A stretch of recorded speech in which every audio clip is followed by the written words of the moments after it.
Γεια σας. Καλώς ήρθατε στην πρώτη εκπομπή που θα πούμε δύο θέματα.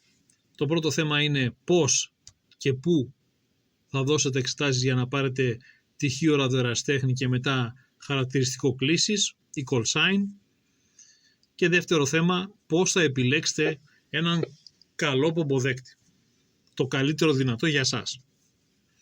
Ξεκινώντας από το πρώτο θέμα, εξετάσεις γίνονται και υπογράφονται από τους περιφερειάρχες και μόνο. Σε κάθε περιφέρεια, ανάλογα με τους νομούς που έχει, εξετάσεις δίνεται στην αντιπεριφέρεια. Γίνονται 2 φορές το χρόνο. Συνήθως το α εξάμηνο είναι κοντά στο καλοκαίρι, το β εξάμηνο είναι κοντά στο χειμώνα. Μπορείτε να δείτε σε ραδιοερασιτεχνικούς συλλόγους πότε γίνονται εξετάσεις ή στο διάβγεια, γιατί αναρτώνται και εκεί. Μαθήματα μπορείτε να κάνετε σε κάποιους ραδιοερασιτεχνικούς συλλόγους, θα ψάξετε να βρείτε στο νομό σας που έχει, ποιους έχει και γιατί και αν κάνουν μαθήματα.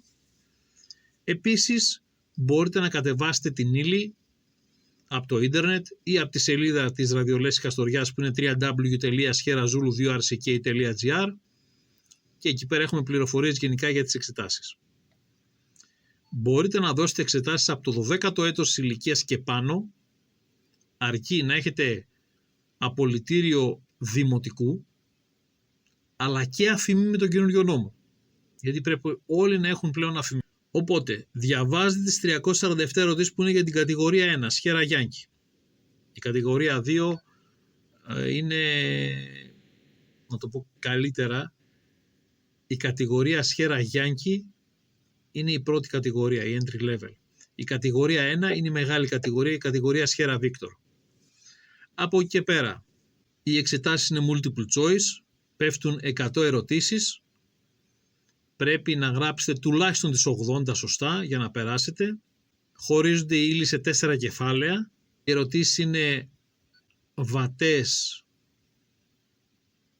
έως πολύ βατές για την πρώτη κατηγορία, για την κατηγορία entry level, δηλαδή εισαγωγικού επίπεδου. Όπως είπα, είναι multiple choice. Έχει μια ερώτηση και 4 απαντήσεις, α, β, γ, δ και την επιλέγετε. Δίνεται εκεί που δίνεται και σήματα για την οδήγηση, οπότε είναι ηλεκτρονικός υπολογιστής, αν δεν κάνω λάθος, touch screen. Βέβαια, εγώ όταν έδωσα εξετάσεις δεν υπήρχαν αυτά. Μπορείτε να κάνετε skip την ερώτηση αν κολλήσετε για κάποιο λόγο ή δεν τη θυμάστε, να πάτε παρακάτω και στο τέλος θα σας βγουν οι ερωτήσεις που κάνατε skip και θα τις απαντήσετε και αυτές. Τα χαρτιά τώρα που χρειάζεται να καταθέσετε στις αντιπεριφέρειες είναι η αίτηση που θα κάνετε με τα στοιχεία σας πάνω, 2 φωτογραφίες διαβατηρίου, φωτοτυπία της ταυτότητάς σας και φυσικά το παράβολο των 26 ευρώ που το βγάζει από την τράπεζα. Από εκεί και πέρα, όταν επιτύχετε, με το πτυχίο σας θα κάνετε την επόμενη αίτηση και θα δώσετε τα επόμενα 26 ευρώ για να πάρετε χαρακτηριστικό κλήσης ή αλλιώς call sign στα αγγλικά. Έτσι έχετε όλο το πακέτο για να μπορείτε να έχετε στην κατοχή σας ένα πομποδέκτη και να ακούτε αλλά και να μιλάτε. Πομποδέκτες υπάρχουν πάρα πολλοί στο εμπόριο.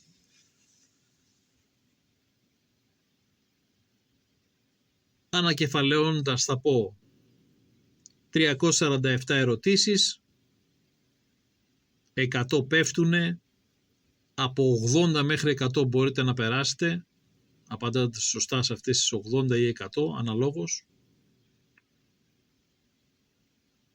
Αίτηση, φωτοτυπία ταυτότητα, 2 φωτογραφίες και παράβολο 26 ευρώ για να δώσετε εξετάσεις, παράβολο 26 ευρώ έξτρα για να πάρετε χαρακτηριστικό κλήσης για να έχετε την ευχέρεια να λειτουργείτε έναν ασύρματο. Από εκεί και πέρα ανανέωση γίνεται κάθε 10 χρόνια πληρώνοντας ένα παράβολο 26 ευρώ. Εάν αργήσετε και έχει κλείσει η δεκαετία, το μόνο που θα είναι έξτρα είναι ένα παράβολο 9 ευρώ. Δηλαδή 26 και 9, 35 ευρώ. Και είστε πάλι με ανανεωμένη την άδεια ραδιοερασιτέχνη. Αυτά ως προς το πρώτο θέμα που πιστεύω ότι είναι πολύ απλό. Πάμε στο δεύτερο θέμα. Το δεύτερο μας θέμα το έχω χωρίσει σε 5 θέματα. Το πρώτο θέμα, από κάτω προς τα πάνω.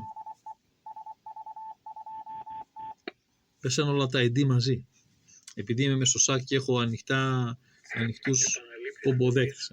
Το βλέπετε τώρα, το χαμηλώνω. Εντάξει. Λοιπόν,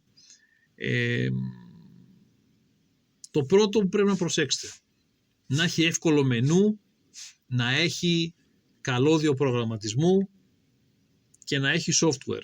Υπάρχει βέβαια και το software CHIRP, Charlie Romeo India Romeo Papa, το οποίο έχει μέσα πάρα πολλά μοντέλα από πάρα πολλούς πομποδέκτες που συνεργάζεται με τον υπολογιστή σας και το καλώδιο και το μηχάνημά σας και μπορείτε να κάνετε έτσι εύκολα τη δουλειά σας για να μην μαζοχίζεστε, παίρνετε ένα φορητό και αρχίζετε το σκαλίζετε για να περάτε συχνότητες και να τα βάζετε σε μνήμες. Εκεί πέρα με τον υπολογιστή τα βάζετε ανακατηγορία τα κανάλια, κάνετε και ζώνες, κάνετε και μνήμες, κάνετε και τι θέλετε. Είναι πολύ πιο απλά. Το νούμερο 4 που πρέπει να προσέξετε. Λάθος. Το επόμενο θέμα που πρέπει να προσέξετε. Πόσα λεφτά μπορείτε και θέλετε να διαθέσετε. Υπάρχουν πάρα πολλοί πομποδέκτες στο εμπόριο, από πολύ λίγα λεφτά μέχρι πάρα πολλά λεφτά. Εσείς θα επιλέξετε αυτό που μπορείτε να αγοράσετε. Και εγώ σας λέω μία συμβουλή. Value for money. Τα λεφτά που θα δώσεις, το αντίστοιχο καλό αποτέλεσμα που μπορείς να έχεις. Το επόμενο μας θέμα, το τρίτο κατά σειρά, είναι η αυτονομία που θα έχει η μπαταρία σου. Αν η μπαταρία σου θα φορτίζει από το μηχάνημά σου, γιατί πολλά μηχανήματα έχουν θύρες που παίρνουν τροφοδοσία και έτσι μπορείς να έχεις κουμπωμένη την μπαταρία πάνω και να φορτίζει από έναν αναπτήρα αυτοκινήτου, παραδείγματος χάρη. Ή να κάνεις με ένα modification ένα πανελάκι φωτοβολταϊκό μικρό φορητό να μπορεί να παίρνει τάση, να βγάζει τάση 5V σε USB και από το USB να μπορείς να φορτίσεις την μπαταρία σου όταν την έχεις κουμπωμένη πάνω στο φορητό σου, ή πολλές μπαταρίες τώρα βγαίνουν και με Type-C, ενσωματωμένες θύρες Type-C πάνω στην μπαταρία, οπότε μπορείς να το φορτίσεις και έτσι. Αρκεί να κάνεις σωστή συνδεσμολογία και να επιλέξεις μία μπαταρία με πάρα πολύ μεγάλη χωρητικότητα. Παλιότερα, πριν τη δεκαετία του 2000, οι μπαταρίες ήταν περίπου 750 αμπερόρες. Τώρα έχουν φτάσει οι μπαταρίες να είναι 3.500, 4.000, 3.500, 300, 4 εκεί, αν δεν κάνω λάθος. Να δω μια μπαταρία από 2% και πάνω πρέπει να είναι. Ναι, 3.000 μιλιαμπερόρες. Βέβαια όλες είναι ιόντων λιθίου πλέον, δεν έχουν φαινόμενο μνήμης και βέβαια πρέπει να δείτε ανάλογα τι τάση παίρνει η μπαταρία. Δίνει η μπαταρία, συγγνώμη. Τι τάση δίνει η μπαταρία. Γιατί υπάρχουν μπαταρίες με μικρές τάσεις και τα φορητά βγάζουν λίγα βατ. Τώρα πάμε στο δεύτερο θέμα που πρέπει να κοιτάξετε και είναι η κεραία. Πολλά φορητά πλέον έχουν αρκετά καλές κεραίες που τα στάσιμά τους είναι κάτω από 3 για να μπορείτε να χρησιμοποιήσετε σε ένα φορητό, γιατί πάνω από 3 όταν έχει μια κεραία στάσιμα δεν θα κάνει δουλειά στο φορητό. Θα νομίζετε ότι δεν ακούει το φορητό, θα εκπέμπεται και δεν θα σας αναλαμβάνει καλά ο άλλος, γιατί τα watt που θα εκπέμπεται θα έχει επιστρεφόμενα στάσιμα κύματα, οπότε δεν θα είναι ανεκτά. Το φορητό μπορεί να λέει 5 watt, αν έχετε πολλά στάσιμα στην κεραία σας θα πάνε λίγα watt στην εκπομπή, οπότε χρειάζεστε ένα analyzer, antenna analyzer, υπάρχουν πολλά στην αγορά, τα οποία μετράνε τις κεραίες γενικά, από φορητά μέχρι μεγάλες κεραίες που θα κατασκευάσετε για το ΣΑΚ εσείς, δικές σας, κεραίες βραχαίων, VHF, UHF, οτιδήποτε. Υπάρχουν VMA με πολύ λίγα λεφτά που είναι εντάξει, αρκετά αξιόπιστα. Υπάρχουν άλλα από ραδιεραστέχνες ξένους που έχουν κάνει ένα antenna analyzer. Υπάρχουν και μεγάλες εταιρείες που κατασκευάζουν antenna analyzer. Υπάρχουν πολλά πράγματα. Όπως επίσης υπάρχουν και power meter, μικρά, φορητά, που έχουν τζαμπεράκια, που μετράς την ισχύ των μηχανημάτων σου των φορητών. Έτσι. Δεν μιλάμε για βατόμετρα και γέφυρες στασίμων. Εντάξει, και με αυτό μπορείς να το κάνεις, όχι σε ψηφιακά βέβαια φορητά, σε αναλογικά φορητά. Και πάντα μετράμε αναλογική ισχύ, γιατί το ίδιο είναι στην ψηφιακή, απλώς στην ψηφιακή δεν μπορείς να το μετρήσεις, γιατί το PTT φεύγουν πακέτα. Εντάξει. Και το νούμερο 1 που πρέπει να προσέξετε είναι ο δέκτης. Το sensitivity και το selectivity του δέκτη. Αυτό θα το βρείτε στο manual του μηχανήματος. Θα ψάξετε να κατεβάσετε ποιο φορητό σας αρέσει οπτικά και μπορείτε να τα αγοράσετε. Αυτό, ωραία. Θα πάτε και θα καρφωθείτε εκεί που λέει sensitivity και selectivity του δέκτη. Εάν αυτά τα νούμερα δεν είναι καλά, ο δέκτης σας δεν θα δεχτεί πολλά σήματα και καλά σήματα. Ό,τι και να έχετε. Ο συνδυασμός δέκτη και κεραία κάνουν καλό ένα φορητό μηχάνημα. Και τα άλλα τρία είναι επικουρικά. Δηλαδή, αν έχεις ένα μηχάνημα με καλό δέκτη και καλή κεραία και μικρή μπαταρία να έχεις, θα ξέρεις ότι πρέπει να την αλλάξει, να βάλεις θα έχεις δεύτερη μπαταρία, που όλοι έχουμε. Μερικά πράγματα σε ένα φορητό μπορεί να σας κάνουν τη ζωή εύκολη, όπως ένα battery eliminator λέγεται. Είναι σε σχήμα μπαταρία, σκούφιο, και έχει το φύς για να μπαίνει στον αναπτήρα αυτοκινήτων. Όπως επίσης εύκολη τη ζωή σας την κάνει ένα μικρό μεγάφωνο. Το βάζετε στο φορητό σας και το έχετε στο χέρι και μιλάτε. Δεν είναι ανάγκη να έχετε το φορητό σας στο χέρι. Μην ξεχνάτε, κάποιοι λένε ότι είναι ακριβό το χόμπι μας. Χόμπι, τέλος πάντων υπηρεσία, γιατί είμαστε υπηρεσία. Εφόσον μας δίνουν συχνότητες κρατικές, είμαστε υπηρεσία. Το λέει και το ΦΕΚ της ελληνικής κυβέρνησης, δεν το λέω εγώ. Με ένα φορητό ποποδεκτάκι στην αρχή μπορείτε να κάνετε ό,τι θέλετε. Να κατασκευάσετε μια εξωτερική κεραία, να το βάλετε στο αυτοκίνητό σας, να πάρετε ένα battery eliminator για να μην καταναλώνετε και σκορπάτε την μπαταρία σας από εδώ και από εκεί, να παίρνετε τροφοδοσία από τον αναπτήρα του αυτοκινήτου. Ακόμα αυτό μπορείτε να το κάνετε και από το σπίτι. Μπορείτε να πάρετε ένα μικρό τροφοδοτικό ή να κατασκευάσετε ένα μικρό τροφοδοτικό και να βάλετε μια φύσα από μπαταρία αυτοκινήτου και να κουμπώσετε το illuminator πάνω, το battery illuminator του φορητού σας, και έτσι μπορείτε να δημιουργήσετε έναν φορητό mobile σταθερό σταθμό που μπορεί να το έχετε στο αυτοκίνητο, στο σπίτι, στην τσέπη σας, παντού, και ανάλογα με τα παρελκόμενά του να κάνετε δουλειά. Αυτό θα σας λέω μέσα από αυτό το κανάλι. Πώς θα κάνετε δουλειά.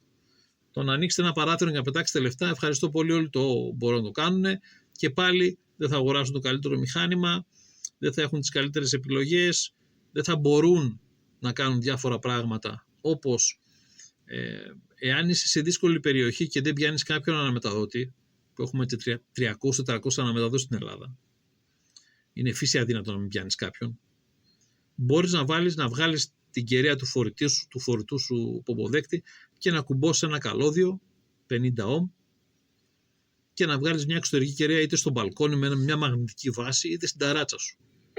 Από εκεί και πέρα το ίδιο μπορεί να κάνεις και στο αυτοκίνητό σου, έχοντας και ένα μικρό μεγάφωνο ή αν θες βάζεις και το hands free. Σχεδόν όλοι οι υποποδέκτες τώρα έχουν hands free. Και έτσι δεν ενοχλείς και το γύρω σου, ακούς τι θες να ακούσεις, μιλάς με το μικροφωνάκι που έχει και κάνεις τη δουλειά σου. Δεν είναι ανάγκη δηλαδή μπαίνοντας σε αυτή την υπηρεσία, σε αυτό που θέλετε να κάνετε, να αγοράζετε τρελά πράγματα. Εγώ αν ήμουν νέος ραδιοερασιτέχνης θα έκανα 3 κινήσεις. Πόσα λεφτά έχω? 50, 100, 200, 500 ευρώ. Ωραία. Τι θέλω να κάνω? Να έχω ένα φορητό πομποδέκτη που μπορώ να τον βάλω στο σπίτι, στο αυτοκίνητο, μαζί μου, οπουδήποτε. Ωραία. Τι θα κάνω? Αυτό το πράγμα. Θα επιλέξω πομποδέκτη βάσει αυτών των 5 χαρακτηριστικών που σας είπα. Δηλαδή, εύκολο μενού, καλώδιο προγραμματισμού, software, τέταρτο, τα λεφτά που έχω να δαπανίσω, τρίτο, η μπαταρία που έχει ο πομποδέκτης αυτός ή πώς μπορώ να την φορτίζω και έξω ακόμα, στο βουνό ή οπουδήποτε την έχετε. Battery eliminator για το σπίτι είτε αυτοκίνητο, να έχετε εξωτερική τροφοδοσία. 2, καλή κεραία. Θα μου πείτε πώς θα έχω καλή κεραία? Αγοράστε ένα antenna analyzer μικρό, ψεύτικο, κυκλοφορά, θα τα δείτε. Αρχικά να μετράτε, να ξέρετε τι σας γίνεται, δείτε ο δέκτης αυτός τι ευαισθησία έχει, τι selectivity έχει, τι επιλεκτικότητα έχει. Μην πάτε και μου παίρνετε ένα μηχάνημα 25 ευρώ επειδή τόσα έχετε, τόσα θέλετε να δαπανίσετε και μου λέτε μετά δεν είναι καλό, ας πούμε. Ακόμα και με 25 και 30 ευρώ μπορείτε να βρείτε καλό μηχάνημα. Σας είπα, η κάθε εταιρεία βγάζει καλά μοντελάκια. Εντάξει, δεν είναι τα πράγματα περίεργα και παράξενα. Δείτε reviews, έχουν πάρα πολλοί ραδιοερασιτέχνες στο YouTube reviews για τα μηχανήματα που αγοράζουν. Δεν θέλω να σας δείξω εγώ τώρα φορητά, έχω εδώ πέρα μπροστά μου αυτή τη στιγμή να σας δείξω 7-8 φορητά. Δεν θα το κάνω, για να μην λέτε ότι διαφημίζω κάτι. Το καλό είναι ότι έχω από όλες τις μάρκες, όχι εκτός από μία. Λοιπόν, και έτσι θα επιλέξετε το καλύτερο που μπορείτε να κάνετε με τα λεφτά που θέλετε να διαθέσετε. Μετά από εκεί και πέρα, κατασκευούλες. Κάντε κεραίες φορητές, κάντε κεραίες mobile, κάντε κεραίες για το σπίτι σας. Είναι πολύ εύκολο. Θα σας δείξω κάποια πράγματα, αλλά υπάρχουν στο ίντερνετ. Διαφημίζουν με 5 ευρώ κεραία πώς φτιάχνεις. Τι να σας πω, καλώδιο θέλει και γνώσεις. Ξύλο, καλώδιο, κλέμες, τέτοια πράγματα, απλά. Θα φροντίσω να κάνω και κάποιες κατασκευές για να είναι πιο εύκολα τα πράγματα, αλλά υπάρχουν πάρα πολλές κατασκευές από ξένους συναδέλφους. Στα επόμενα βίντεο θα έχουμε και συνεντεύξεις. Έχω ήδη κλείσει 3 συνεντεύξεις και θα προσπαθώ κάθε εβδομάδα να έχω μία εκπομπή στον αέρα. 73, να είστε καλά, να περνάτε καλά.